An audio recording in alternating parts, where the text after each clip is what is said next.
Yeah. Uh-huh. Oh, well, very good. Well, Elva, are you ready to go ahead and get started? Yes. Okay, wonderful. So again, I just want to thank you for joining us here on the Find Me podcast. Yeah, I think this topic and this episode is really going to resonate with a lot of people. What we're going to talk about has to do with identifying and managing anxiety and stress, and how when you're Mhm. able to do that, you're going to be able to live a much healthier and successful personal and professional life. Right. Um, I'd also like to tie that back into at some point during our conversation to what we do with missing person cases, especially because there may very well be a family member or a friend that is listening to this episode, or will listen to it in the future, where they have an active missing person. Uh, So before we go any further, I do want to go ahead and give you a proper introduction, if that's okay. And I'll just read this in here so that way I don't miss anything. You are a modern day superwoman, is how I would phrase this. So, Elva, yes, Elva is a licensed professional counselor and founder of Vive Therapy Wellness and Consulting. She helps high achieving women and entrepreneurs mhm. reduce anxiety, manage stress, and build success without burnout. You provide therapy through your private practice, which is located in Overland Park, Kansas, and through telehealth, which is statewide. And you also offer virtual workshops and corporate wellness trainings for teams, organizations, and women led communities, where your workshops focus on practical evidence based tools that support emotional regulation, reduce burnout, and help people reset their nervous system in a way that actually fits real life. Mhm. That's, it's actually interesting, because when I read that introduction, that last sentence, and help people reset their nervous system in a way that actually Mhm. fits real life. I don't think a lot of people really quite understand just how big of an impact anxiety, stress, and emotions can take on their body, right? Mhm. Right. Um, and that's sort of some of the things I want to talk about. But before we do get there, we have started a new process here, as part of the Find Me podcast, where as we get ready to have a guest join us, we offer the topic to our audience and see if any of our members want to ask a question. You sure? Mhm. So this is actually a two-part question that comes from Emily R, Okay. that I'm hoping that you can help answer for Emily. Okay. So the first question is, my loved one has been missing for a month. I feel like I'm either numb or in full panic mode. Is that normal? Emily, first of all, thank you for your vulnerability and sharing, this question for us. And um, You know, I'm sorry for everything that you're going through right now. But one of the things that you're doing is seeking support and understanding what is going on with you. And that is the first part of, trying to live day by day. You mentioned if feeling numb, or on the other spectrum would be full on anxiety. Is that normal? Yes, yes, yes. What you're going through is trauma, and it is exactly how anyone would be feeling right now at this moment. I would say, is there help for you out there? Yes, there's definitely support out there for you, to just kind of get you through the day by day. I would say one of the things to look for is managing your symptoms. And so, what does that mean? So, that's when we come back to the central nervous system. So your central nervous system is the one that's responsible for kind of like having those dips when you feel numb, basically saying like, I don't feel anymore because it's too painful. And so slowly your body is just kind of shutting down and saying, we've had too much. It's really hard for us to experience any type of feeling, whether that feeling is sadness or even happiness. The one I worry the most is when people get to the numbing point, because it's very hard to eventually feel joy again in our world. And so if you're in that point and you've been there for several days, I would urge you to seek support. The other one with anxiety is like your whole world just shifted within, a month. And your brain, your body is trying to understand what is going on. Why is this loved one not with me anymore? What has happened? Your anxiety is going into survival mode. So overthinking scenarios, overthinking what happened, what could have prevented this, and that's hard again for the body. It's exhausting being in anxiety mode. And so usually what I have seen, Emily, in within my own experience of clinical practice, is that what I see with trauma symptoms is that we're going to go up into what we call the window of tolerance. So we go up and then we experience anxiety, which is like being hypervigilant, overthinking, just like on the go, a lot of adrenaline going on in your body. And then what we're going to see is a dip. That dip is a hypoarousal, where we see sadness, the numbing, depression. And so for me, once people are really on the low, it takes them a little bit longer to be able to establish like in the middle area, which where we would like to be in the neutral zone. Um, I will tell you that trauma symptoms can be reduced. There is help with like psychotherapy. There's also a lot of like pharmaceuticals out there, drugs that might be able to support you. I would say talk to a clinician about what some options are for you, because we want you healthy and we want you to be kind of like the same Emily prior to this happening. And I bet you miss her too. And so I would urge you to try your best to try to find her again. Wow, what an incredible response. I appreciate that. I know Emily's, going to really appreciate that as well as a lot of Hmm. people. Now there is a second part to this question as well, and this gets a little heavier here. I Hmm. feel guilty anytime I laugh or have a normal moment. Why does that happen? Um, Again, what you have gone through is trauma.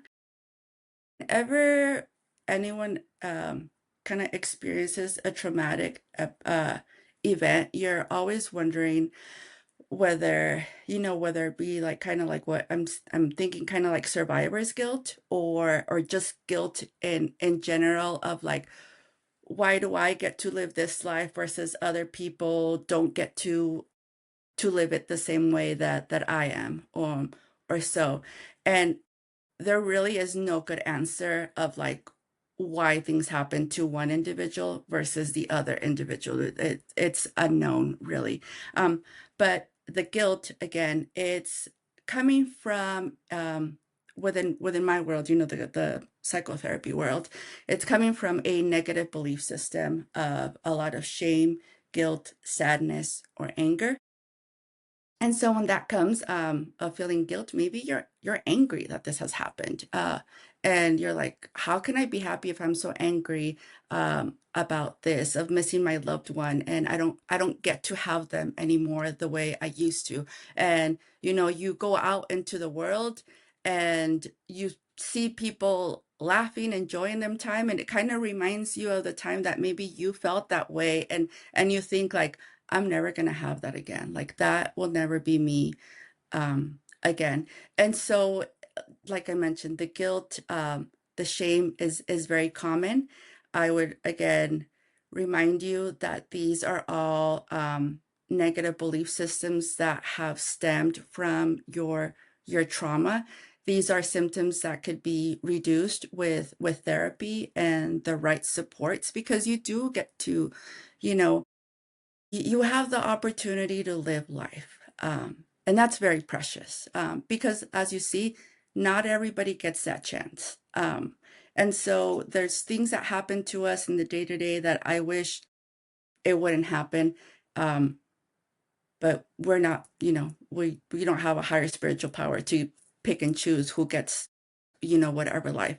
But what we do have the day to day is choice. And we have a choice to day to say like, okay, like, you know what, if this, I know this person who I miss so much, they would like for me to experience joy again. They would like me to experience maybe like a smile again. And, it's just little by little that you begin to find those small moments again that are so meaningful and allow you to live a purposeful life. That's powerful. That's powerful. And, thank you, Emily, for submitting that. And, thank you so much for that powerful overview. And I can actually, I mean, what you just said to that second part especially relates. I can resonate a lot with that from, you know, I I was fortunate to serve in the Marines, and and then even afterwards, I've seen how powerful survival guilt can be, especially when you're out in the world and you see other people living a life where you think, why is this happening to me? And it's a very hard thing to get out of. But yeah, thank you so much for that overview. Thank you. So And thank you. yeah, absolutely. Mhm. So now, before we go any further, I do want to go back to the very beginning, and Okay. I'm actually really interested why you wanted to become a therapist. Oh, I'll tell you why. So before I was explaining to Mark that my world began in the nonprofit sector. I am big on giving back. I am a product of a lot of like services, nonprofits, you name it. And so whenever I chose a career, it was actually criminology. That's where I started off. I was like fascinated with the world, and then there were a couple of classes that you can take for social work, and I just thought like both were really awesome, combining them at the same time. So then what happened was that after I graduated college with a sociology degree, I got a job as a court advocate for SOS in Emporia, Kansas. Shout out to them because I love them. There's the reason why I am the therapist I am now, because of the trauma work that I did within their service. They were an agency that serves victims of domestic violence and sexual assault. And so I was hired as a court advocate to help really women and children get protection from abuse orders or protection from stalking orders. That was my world. I also answered hospital calls for forensics exam after there had been a sexual assault, all ages. And one of the things that I've noticed is that I felt like I lacked capacity for emotional support. So I was really good with the paperwork and getting things done. I was very well trained in doing that. But then, we finished that protection order and the case was not done. There was this mom distraught, in tears, because of the abuse that had occurred to her. And now like who she thought was this love of her life, she had to go in front of the judge and said like these horrific things that he had done to her, and her whole world was shattered. And I was just left like sometimes in the courtroom like, what else can I do? Like I just felt so incompetent. And so I said, I'm going to go back to school and I'm going to study to become like a counselor. And so initially I went in with my focus was rehabilitation counseling. It just covered a wide range of modalities that I could learn. But then I wanted to keep studying a little bit more, and I also got a master's in school counseling. And so that's kind of how my life like morphed into becoming a therapist, which right before becoming a therapist, like I actually went to the schools and I did school counseling for about 12 years or so. Wow. Wow. It's actually fascinating that, you talked about. So I spent a very small, just a couple of years in the law enforcement world, much like how you spent some time in the courts. And a lot of our system, a lot of how we approach it, our process, it's sort of broken to, to your point in a way where, we once they get to the court, it's as if we just write it off, and it's, yeah, okay, we're all done. And Mhm, from what I've seen, just speaking from what I've seen alone, mhm, there should be a heavier focus on continuing that sort of what you just talked about there. mm, Yeah. yeah, and I would say now that exists, that was back, 2006, so about, ooh, I'll age myself here, 20 years ago. Baby doing Yeah. that work. But I loved it, Yeah. but I would say definitely, just the knowledge that we have now and the research was just not there, at that time. I do know that now, those organizations, coalitions now do have a mental health component to their services, and now they at least have, like, a therapist on board, particularly, I'm speaking about SOS. I know Kansas, does offer that support. Um, I'm in the across the state, Kansas and Missouri. So, and I do know that Missouri organizations also offer that mental health support, but it's never enough for the magnitude of services that are required from the community. No, it's really not. And Mhm, I'll tell you what fascinates me, and this has actually mhm, helped, believe it or not, like you said, shape everything that I do. But very mhm. early on, when I got out of the military, I used my GI Bill, went to school, and I didn't finish it, but I started study in psychology. Oh, okay. And, when you can really understand, what's going on in a person's brain or body, primarily brain in that case, you can have so much more empathy. And, just having a conversation with somebody that's going through such traumatic things, um, especially in the moment as a law enforcement officer, or, whatever it is that you do as a profession, it really, really helps. Mhm. Um, yeah. And, I mean, the brain is just such a fascinating thing. It Um, really is. Mhm. Now, are you a mother? Did I see that correct? Okay. So this is a question I'm actually really interested in, and I'll tell you why here in a moment. But how did motherhood change you? Oh gosh, what did it not change? Here's uh yeah, I would say it was I didn't know what was coming. I read books, the whole thing. But not until like you're not sleeping, you realize like what in the world is happening? Uh and so that was my biggest shocker. And for me, I realized that one of the things that just again, being in this line of work, you hear, you listen, you walk through people through some of like the worst days in their life. And so I was in it like probably like 110%. I loved helping, but it was never enough, you're like, "Oh, like, I helped this person, it was so good," like, they're but and then here came the next one, and then and it was just never ending, and so prior motherhood, I did have the capacity to go, go, go, go, go, also, I was, like, getting my, like, at least 7 hours of sleep, and I became a mother, I became pregnant, and I was just exhausted, and the ability for my capacity really like diminished. Like I just felt like I was not productive as I used to be. And I took that as my own personal failure. I also didn't ask for support. Even I was a counselor. You're like, what do you mean? Yeah, I didn't. It happens. And I just thought like, what's wrong with me? Like, why am I so tired? Why can't I like function the way I used to?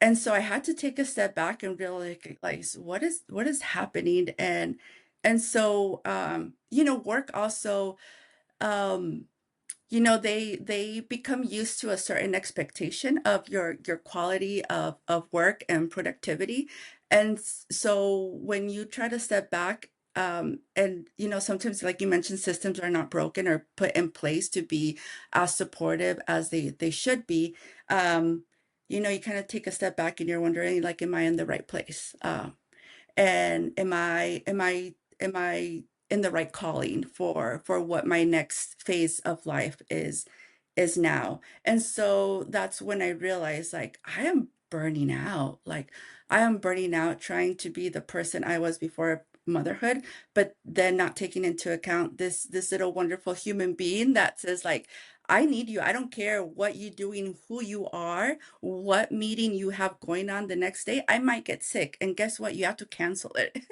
and Yeah. so and so that was really hard for me too.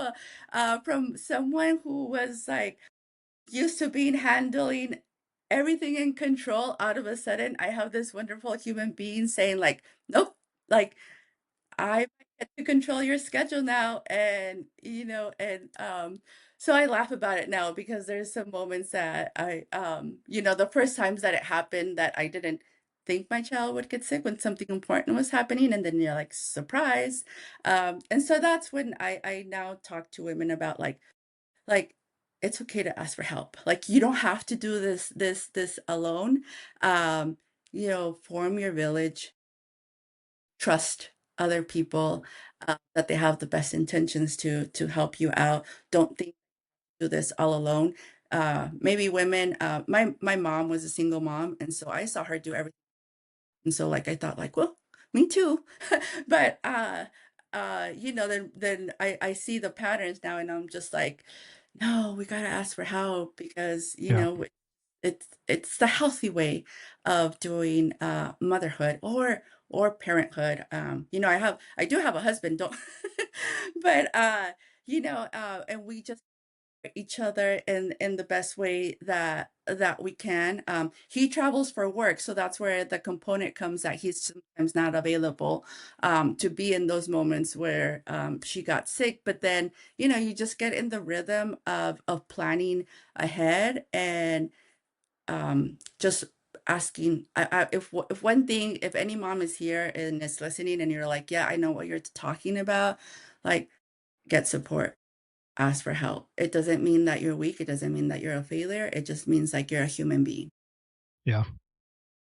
And it's yeah, I mean, that's amazing. Thank you for that. So I actually think back, and it was funny because as I was, preparing for our discussion here today, I was talking to my wife. I'm also very lucky to be a father or a parent, Hmm. and we always joke around and talk about how much your priorities truly shift when you become a parent in the best of ways. But I always tell my wife, it's when she became a mother, you could see it was night to day, a shift in her, how she approached life. I mean, everything was Hmm. reprioritized. But what you said is so true because at the time I was on a tactical team with our first, with my daughter, and I Hmm. was not around as much as I wish or should have been. And I think I really took that for granted. And she really struggled, although she held it together. Right? I mean, she did phenomenal. But we were in a state in a city all by ourselves, so we Oh, didn't that's tough. necessarily have a village. And yeah, so she, Hmm. I think looking back at it now in retrospect, to your point exactly, I wish I would have been able to offer more support. But it's kudos to any mother out there that is doing that. Hmm. It's I mean, you're doing amazing work. So Yeah, thank you. And these are things that no one, I think I'm glad we're talking it now in mainstream, but they tell you form a village, do a village, and then you're like, well, what, why? And then until you're in the thick of it, you realize like, why? I'm 6 years in. My daughter's still little. She's 6, and it took me a while to realize that I cannot do it by myself. And that's why I also like swifted, changed careers from school counseling to mainly just doing therapy because I needed the hybrid option to be more present. I now get to go to like her school parties, which is like what I want to do. yeah, And to adjust. I love the school environment. I like working with the kids. Um, but it just didn't have the flexibility that I have now. And so I had to do a career shift. Mhm. yeah, cool. Well, thank you. Now you work with high achieving women. I'm Mhm. really curious to know what patterns do you see over and over again.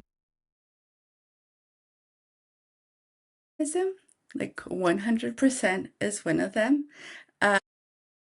Uh, Being in control um, is another big one.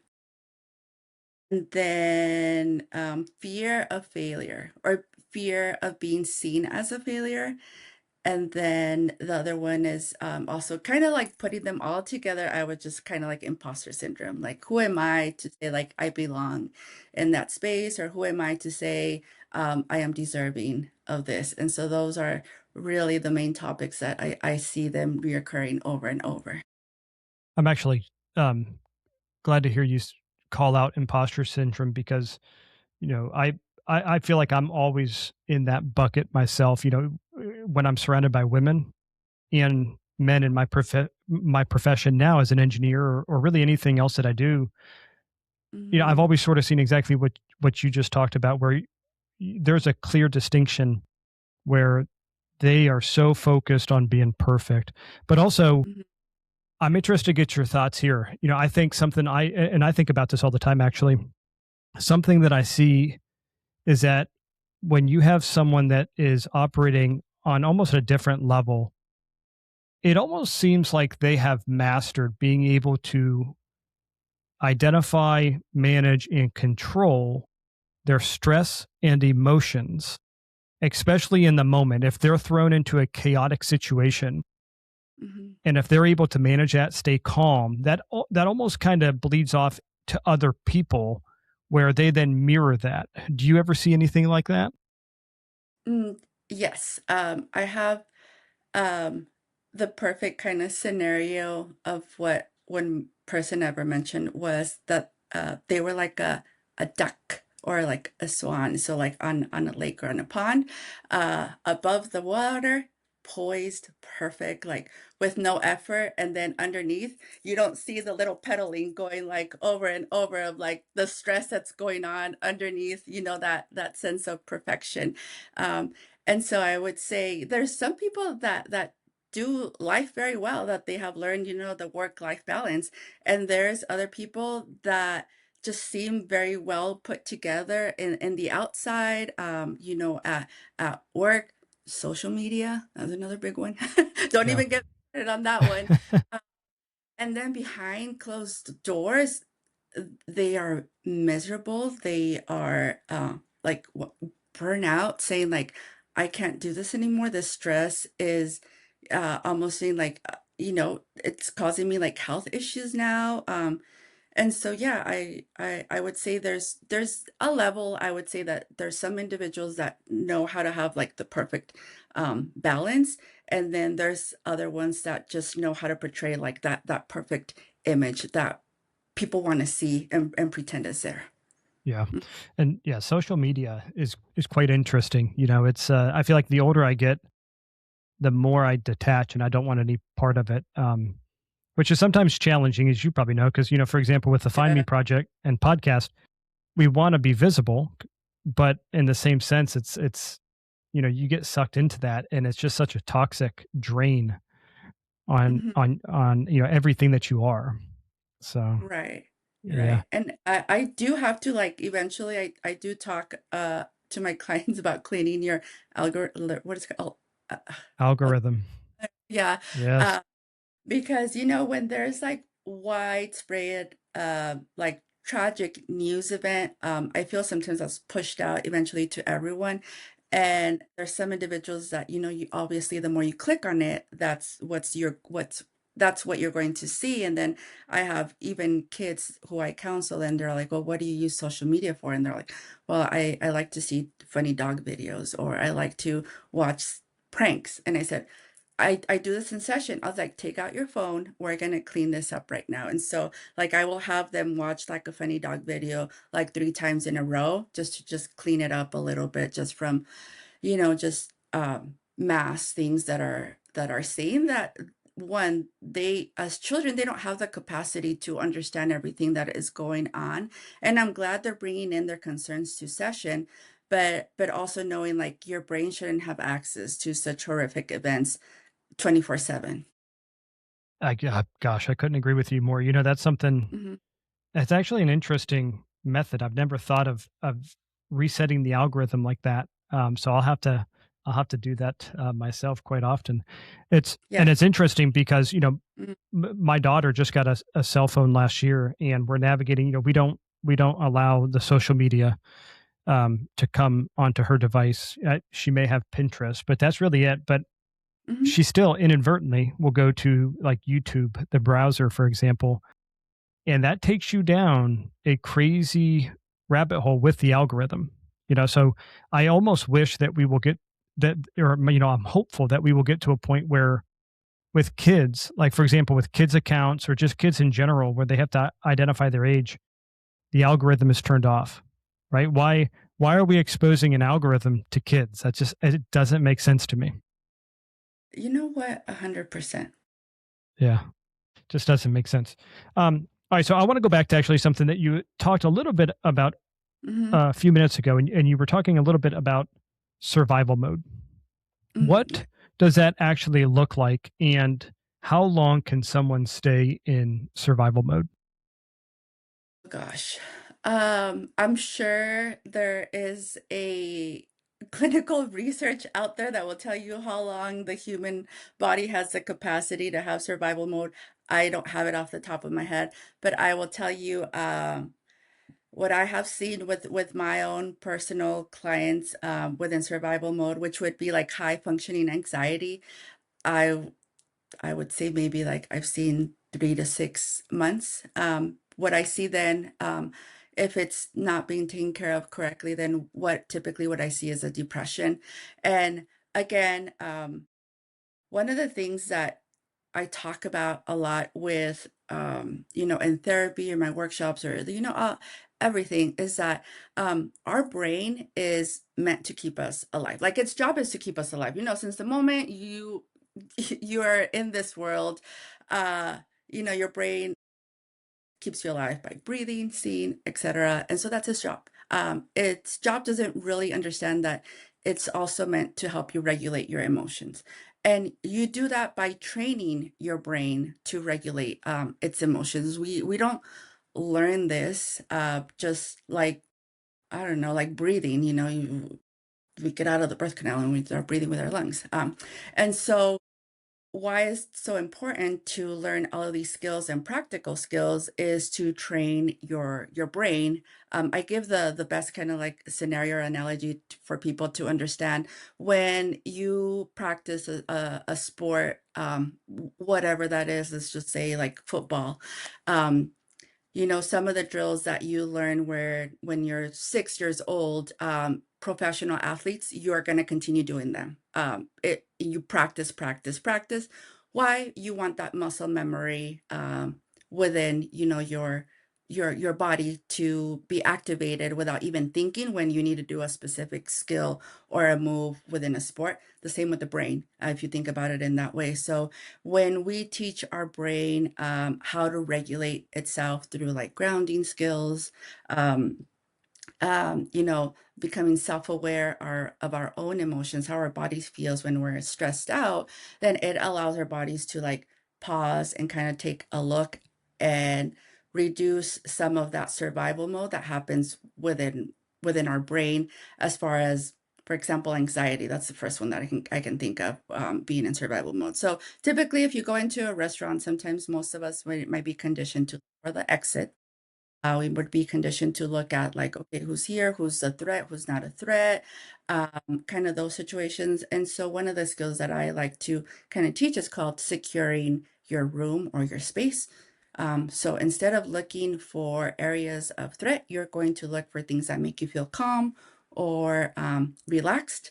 And so I do the sequence through deep breathing. And so again, it's telling your brain, this is what I'm asking you to look for instead of you looking for threats. And it's an evidence-based technique through EMDR resourcing that I like to use. There's so many other great ones through EMDR or like cognitive behavioral therapy that again, it allows you to learn how to pause, tell your brain, hey, stop with the overthinking.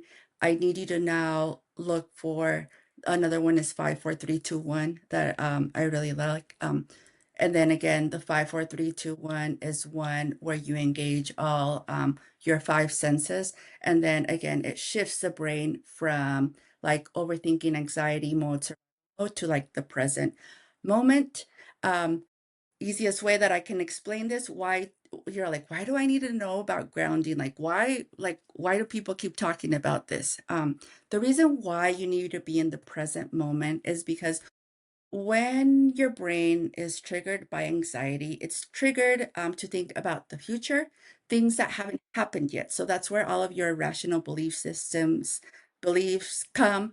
Um, and so when you are in a depressive mode, you're thinking about the past memories, things that you wish would have turned out differently, but unfortunately they didn't. And so when you're in the past, um, or you're in the future, you're not able to be present. And so with all of these techniques, you train your body to know, like, hey, like right now, like, oh, Elba, like I'm at home, I'm with Mark, doing a podcast. Like, was I feeling a little anxious before coming? Yeah, but I was just like, I'm gonna be okay. You know what? And if I mess up, like I can laugh it out because I'm a human being.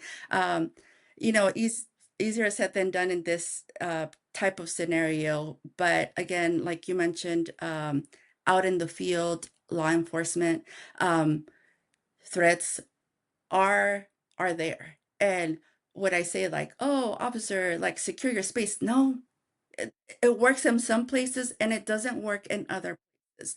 But what I could do say is like, what are some things that you've already done to be safe? Like, you go through training, right? Maybe you have an officer with you. Maybe there's certain protocols that you remember to follow them so that you remain safe throughout, your shift. And so, although some like techniques do work in certain scenarios, there's other scenarios that you do have to be activated and in high alert. That's powerful. You Hmm. know, yeah, I mean, that's flipping it almost upside down where you're securing your space.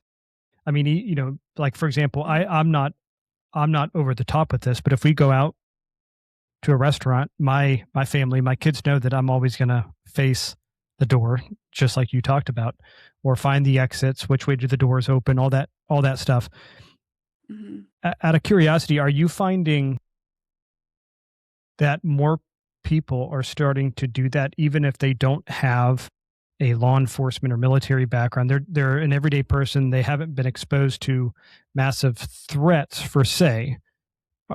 Are they starting to do that more and more often? Yes, so I will tell you why. Again, remember, I come from the school background. Schools have been my background for the last 12 years.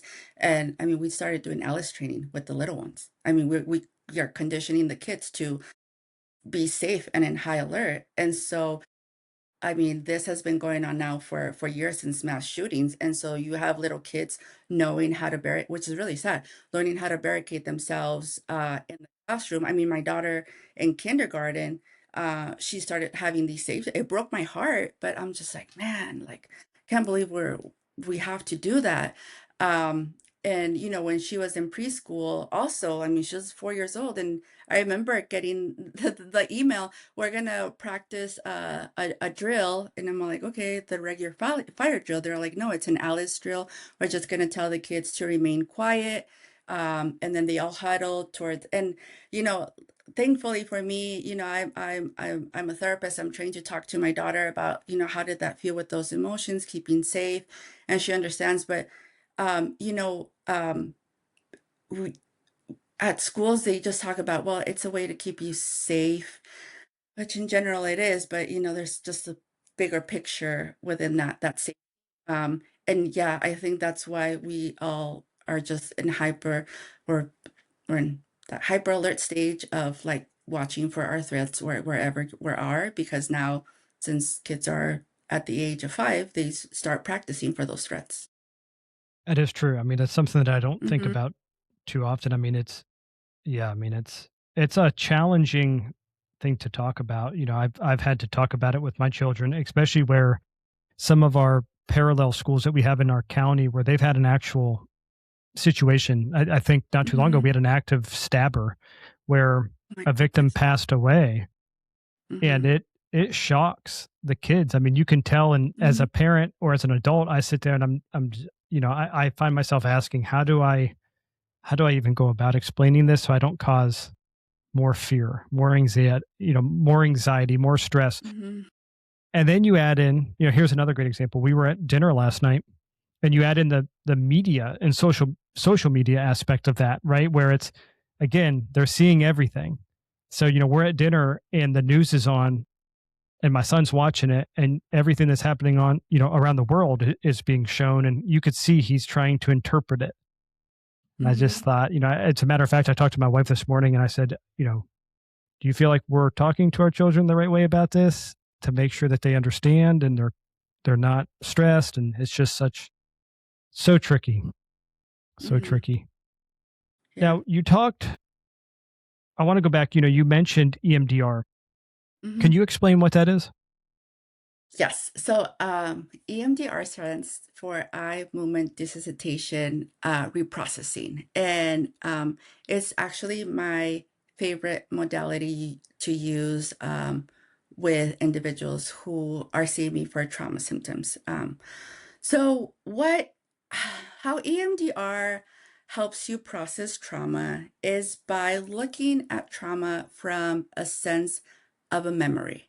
So, typically through a traumatic episode, um, I'll give you my example with my own experiences with EMDR. So when I was trained for EMDR, you have to practice it with another clinician. I don't even know this girl. She had to like know all my business, and I told her like, you and I have to become best friends already because you know everything about me. And uh, so one of the things that they told us, there's subjective units of distress. So basically, how disturbing the traumatic event is for you. So they ask you to rate it on a scale from 1 to 10.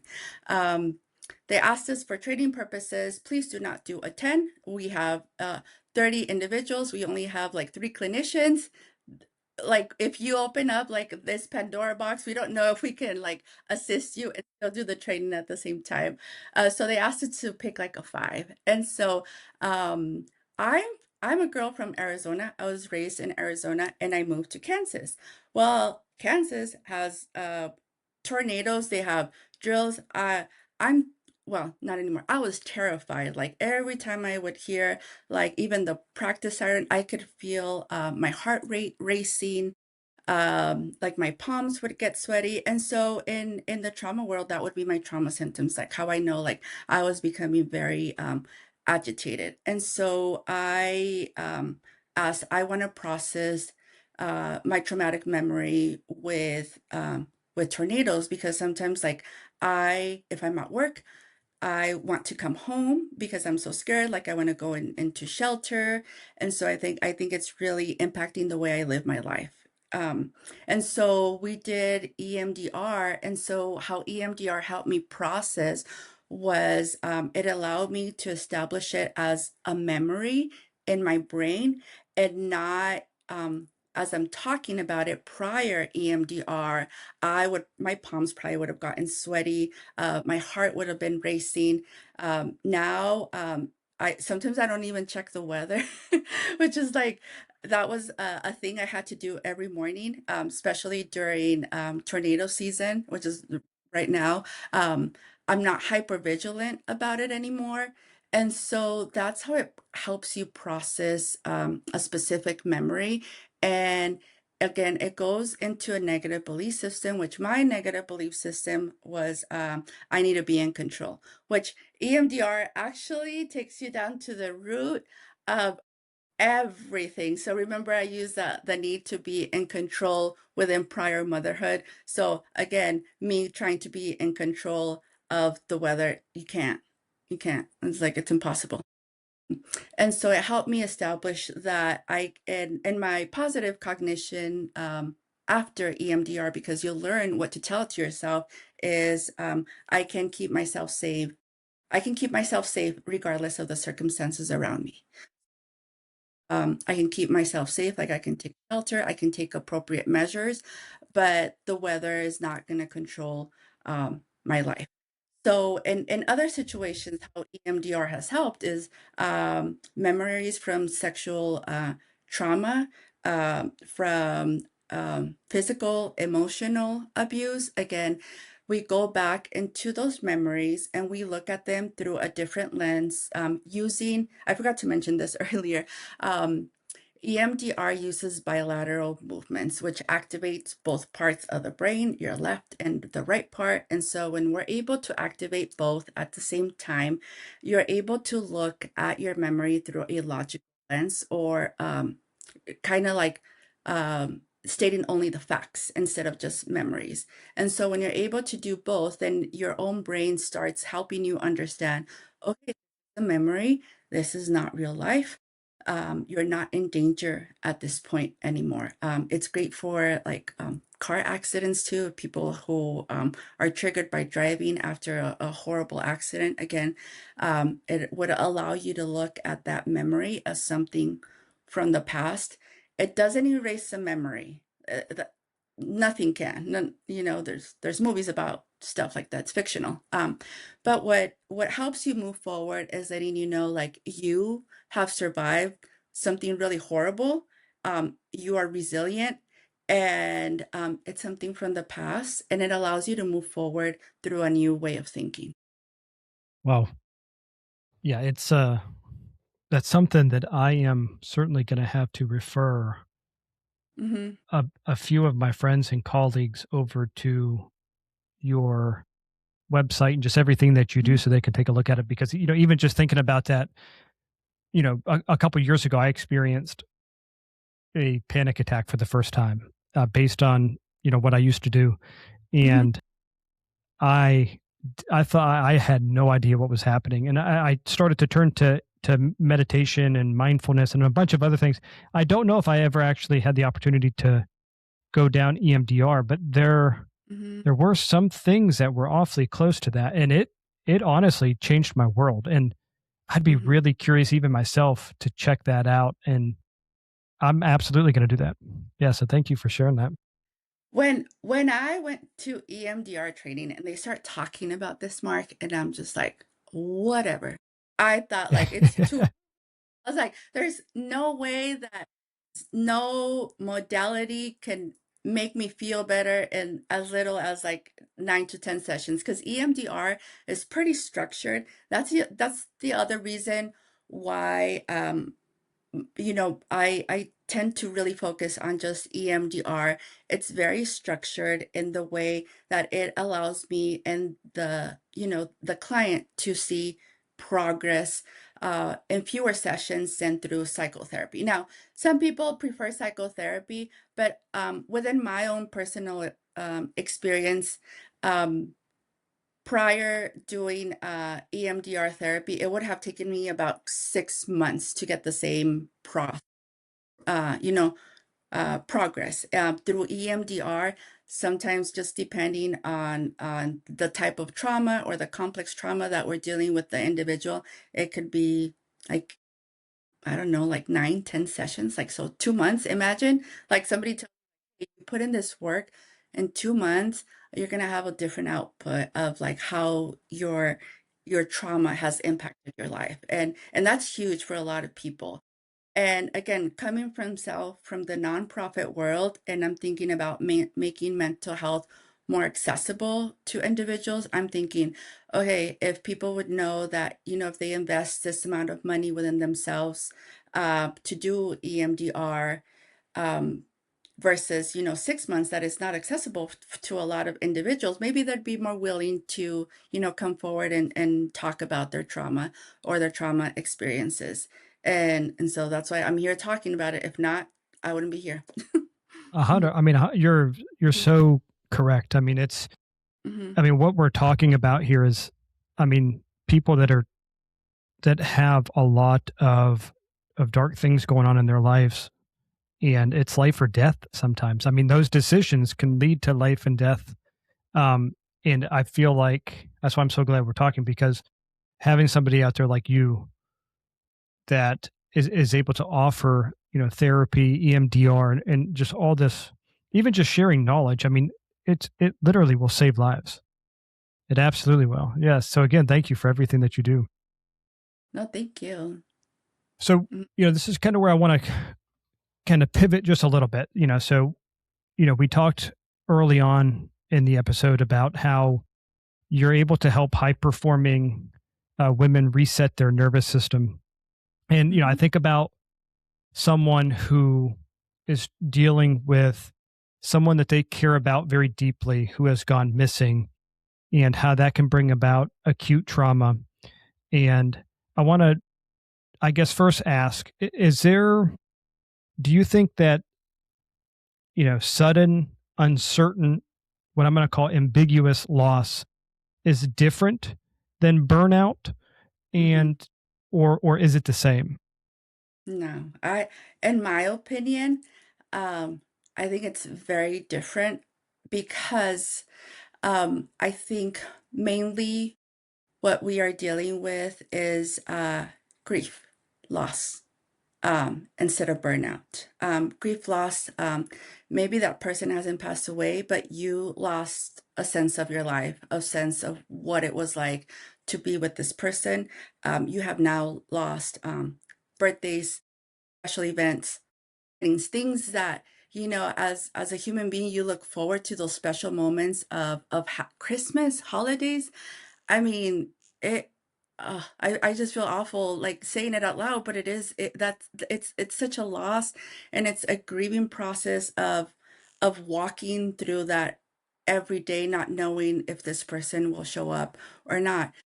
Burnout is more, I would associate that with burnout of like what we talked about earlier about a career, like me making some of the choices of how I was performing and just kind of feeling that I was a failure because I wasn't performing at a certain level, or me overextending my capacity. And so I think both are, they're just so different. I mean, there could be the burnout of like uh in the situation of looking for a missing person, and just the productivity that it takes to look for someone and all the resources, and overthinking within that capacity. But I would say no, it would be, if within my own clinical experience, what how I would handle this is addressing the grief and loss of a Okay. life, both yours and the individual that is not there with the family or so. Now, when someone's Mhm, loved one does go missing, can you mhm. talk about what's happening based on your clinical experience to their nervous system? Oh gosh, it goes into high alert, hyper vigilance, anxiety at the max. And I'm not gonna say that it's not good, because honestly, that will break you down, right? But sometimes, like I think I was reading through your website that the first 24 hours are the most critical hours through after a person has gone missing, because maybe there's a lot of information and clues. And at that point, maybe the anxiety is good. The adrenaline is good. It's serving a purpose for that time. But when you remain in that hyper vigilant mode for 4 months, then again, it comes back to, like I mentioned, going into that window of tolerance. Um, that anxiety is going to keep you up here. Your body can only handle being up here for so long. What we're going to see is that dip, where then we have those feelings, depression, insomnia, like not being able to eat, not being able to enjoy life, numbness. And so I would say, like, within that, like, both can exist at the same time after those 24 hours. I would say, like, oh no, like, do all these, like, reduction, like, reduce your anxiety symptoms, like that might just be not the best thing to do within those hours. And anyways, like, no one's gonna go sit down and meditate. Like, let's be real. Yeah. um, but what we can say is like, we support you. We're here for you. We're gonna get you through this. And then as the days go by, and hopefully that support continues around the family or the system, saying like, we need to get you to therapy. We need to get you to a support system to help you manage from what is going to happen for not only the next 30 days of your life, but the rest of your life. Thank you. Yeah, Hmm. thank you. So you may have just answered some of this next question, but this is actually one that we see families, friends, community members dealing with a lot, and you can tell that they're trying to understand what's happening and they don't quite understand. So I'm actually interested from your perspective, why does the brain go into obsessive thinking, replaying conversations, scenarios, and worst case outcomes? We want to find a solution. We want to know why, like what happened. And a lot of the things that happen along the way is like thinking that if we would have done something different, there would have been a different outcome. And many of the times, like there is nothing that anybody maybe could have possibly done for a possible different outcome of the situation. That's where a lot of like the blame and the guilt comes, and thinking, and I see this a lot with my clients, especially survivors of their children being sexually abused. They thought like, well, if I would have done this differently, this wouldn't have happened to my kid. But what I tell parents is just like, we cannot tell the future. We don't know what's going to happen, the day by day, and we can't live by thinking like, oh, that one time that this thing might have been different and it's all my fault. And that's just not the way to live. And it's very hard for survivors to understand that.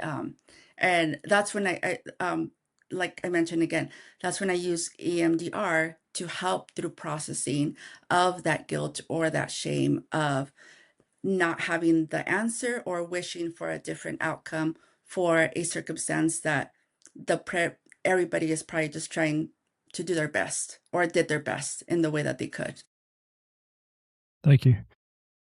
This is probably this is more, you know, this is certainly a very emotional question, and I think it's one that a lot of parents who are dealing with one of their other children or family members who have gone missing find themselves asking. But if we go with a scenario where, if let's say a 9-year-old sibling goes Hmm. missing, Hmm. what is happening inside that 9-year-old? Um, as the as the person that has been kidnapped or missing, oh my gosh. Well, I'm gonna. I was like, it's a really hard question to answer. But I would say the first one is fear, sadness, the uncertainty. But I would say, you take a child from, we've been talking a lot about safety, securing our space, what makes us safe.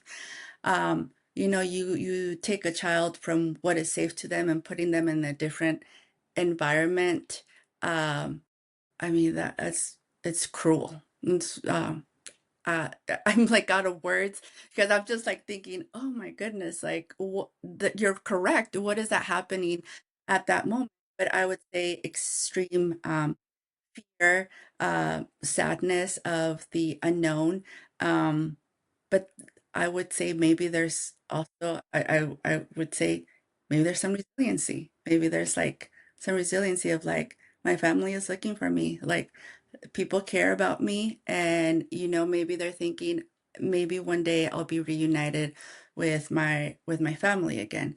Um, I don't have a case of missing a child and that has um, you know I just don't have that experience, but I do have the experience of kids who have been detained and held in detention centers away from their family. And so I know it's not necessarily the same, but I will tell you that a lot of the kids that I have worked with are so resilient. Some of the stories that they have told me that they have gone through, and and I'm just like, how are you the amazing human being that you are, going through everything that you, and they say, I don't know. Like I just wanted to see my mom. I'm just like, oh, I just Yeah. okay. I was like, you know what? You're gonna go like super far in life because Yeah. resiliency and things that you have seen in your world is very unfair that it happens to you. It's so unfair that it happens to children, but those who are able to come back home, like you said something earlier, like some people are like superhumans. Like those kids are superhuman beings that are Yeah. I beyond mean, yeah. the path with them of recovery. Hmm. Yeah. You're absolutely right. I mean, it is the most horrific thing to even try to comprehend what's going on. And they are very, very resilient. And unfortunately, it happens more than I wish it does. Hmm. Um, what would you say? So, if we think about it in a different way, if let's say that a child does go missing and the parents have other children, siblings, Hmm.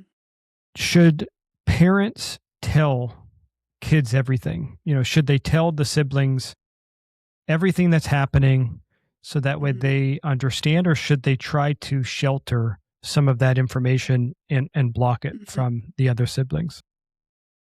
I would say it just depends on the age also. Like if it's a teenager, they're gonna have maybe the capacity to understand that a sibling is missing. The sibling might be even ask some questions to help with the case, and then so telling the teenager at that point, like, you, whatever you can do, like if you don't remember, it's okay, but we're all in this together, and we're walking this path with you along the way. They don't need to know every single detail, but they might want to be involved in one way. And if they're, I would say, emotionally okay to kind of like dig in and support the family in that way, I would say make them a part of it. As a teenager, I would say like if you try to push them out, there's going to be some resistance of like, why are you not letting me know? Like, you know, do you think I'm dumb? Do you think I don't know what's going on? And so there has to be some clear, open communication. Now, elementary level, preschool level, I would say just be a little bit more gentle. There could be some explanation of like, your little brother, your little sister is missing, but we're trying to do everything that we can. And I know that maybe mommy and daddy are really sad a lot, but it's okay to be sad because we miss them so much. And you might see us cry, and it's normal for us to cry during situations like this. So I would say, is it okay to show emotions? Yes, it's okay to show emotions through a very vulnerable and tough time. Should you shelter and pretend that everything is perfect? No, like don't do that. Don't pretend that everything is okay. Um, the kids know that I mean, kids know when things are not right. They sense everything. And so I would say just be gentle with your approach. Maybe you need a professional to support you in providing this information.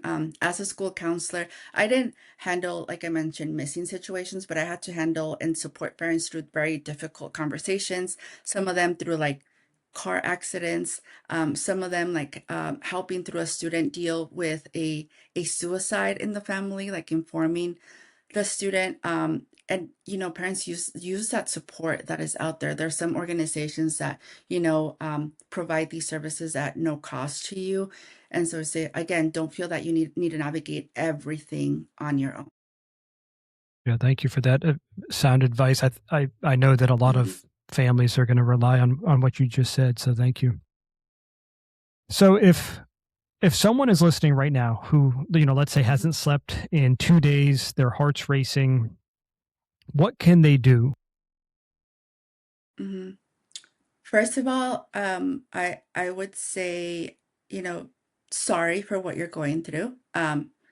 I completely, understand why you're not sleeping, why, everything has been, like I mentioned, shattered, your world turned upside down.